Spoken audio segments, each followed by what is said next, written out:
Senator Joseph Biden may have more explaining to do. The new questions stem from taped remarks of Biden during an April campaign appearance in New Hampshire. I went to law school on a full academic scholarship, the only one in my class to have a full academic scholarship. Went back to law school and, in fact, ended up in the top half of my class. I was the outstanding student in the political science department at the end of my year. I graduated with 3 degrees from undergraduate school and 165 credits, only needed 123 credits. Biden now concedes he did not graduate in the top half of his law school class, that he does not have 3 degrees from college, and that he was not named outstanding political science student in college. Newsweek says Biden actually went to school on a half scholarship, ended up near the bottom of his class, and won only 1 degree, not 3. Joe Biden ranked 76th in a class of 85 at the University of Syracuse Law School. I mean, this guy comes off this whole thing as a flyweight. Now Biden says Newsweek is right. His memory had failed him. And I'd be delighted to sit down and compare my IQ to yours if you'd like, Frank. Joe Biden was victimized by the truth. Bye-bye Biden. He may not know it yet, but I think this is going to be very difficult for him to recover. Is Joe Biden dead meat, yes or no? I think so. Bob? It's in terminal condition. Terminal. Eleanor? Yes, unless he comes in third in Iowa. Morton? Dying. I say dead. Democratic presidential candidate Joseph Biden today faces a controversy. 3 weeks ago at a debate at the Iowa State Fair, he used phrases identical to those delivered by British Labour Party leader Neil Kinnock. Biden seemed to be claiming Kinnock's vision and life as his own. Why is it that my wife is sitting out there in the audience, is the first in her family to ever go to college?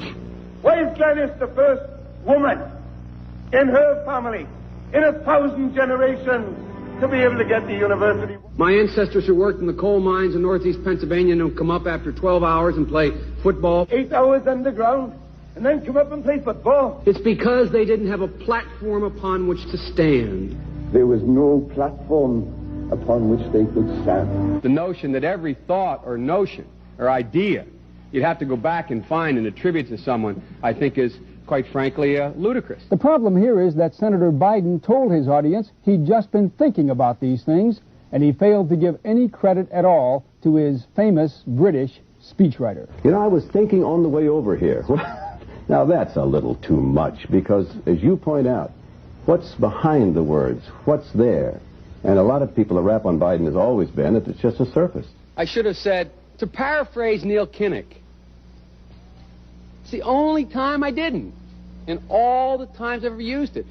But CBS News found a tape of a second instance. It reappeared in the New York Times with a new charge, that Biden had appropriated a famous litany from the late Robert Kennedy about what the gross national product cannot measure. It cannot measure the health of our children. The health of our children. The quality of our education. The quality of their education. The joy of their play. Or the joy of their play. Biden gave Kennedy no credit. He has also quoted or paraphrased John Kennedy, Hubert Humphrey, and British Labour Party leader Neil Kinnock, all without credit. Joseph Biden admitted today that he committed plagiarism when he was in law school. He said it was a mistake, but that it was unintentional. He quoted 5 pages of someone else's work without proper citation. I've done some dumb things, and I'll do dumb things again.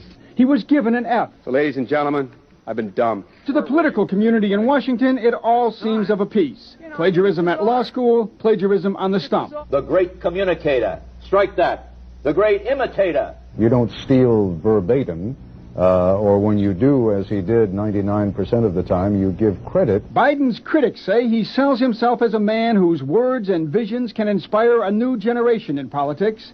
But if the thoughts, phrases, and visions really belong to others, it's a form of false advertising. Is it a wise idea, though, to take something that personal, anyway, from another politician and try and appropriate it to your own campaign? I think it was a stupid thing to appropriate material that was really very personal, that was someone else's. Most people didn't know who he was, you know, Joe Biden, and now they're going to say, oh yeah, he's the guy who plagiarized. That's a lot of people.